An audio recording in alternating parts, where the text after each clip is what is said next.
550 kilometr. 550 kilometr. Urgutdan 550 keldi. Do'stlar, barchalarga xayrli kech. Bizga juda ko'p joyda tashrif buyurishdi. Bugungi tashrif buyurgan mehmonlarimiz ko'rib turganingizdan Urgutdan, okalardan ikki og'iz joy haqida fikrlarni olamiz. Assalomu alaykum aka. Xush kelibsizlar. Rahmat. O'zlaringiz tinchmi, salomatmisizlar? Rahmat, Allohga shukr. Yaxshimisizlarmi? Mana choylaringni internetdan ko'rib, to'g'rini eshitib, mana taqdir qilgan ekan keldik, mana ichdik. Hammasini assortimentlardan ichib ko'rdik. Hammasi zo'r. A'lo ta'm. Kelsa bo'ladigan natija. Internetdan ko'rib, hamma kelayotganiga biz ham qiziqish bildirib kelgandik. Zo'r. Alhamdulillah, to'g'ri choylar ta'mi zo'r, yo'qdi bizga. Hech qanaqa muammo, kamchiliklari yo'q hozircha. Alloh bardavom qilsin, omadlaring bersin, hamisha maqbul bo'lsin. Aka.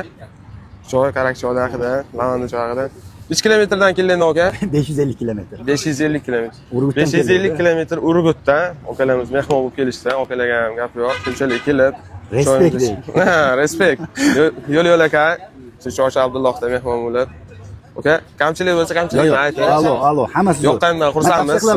Hammaga tavsiya qilaman. Chunki ham shifo, ham lazzat, ham a'lo ta'm. Zo'r. Do'stlar, barchani Shosha Abdullohda kutib qolamiz. Mehmon bo'lishni, obuna bo'lishni unutmang.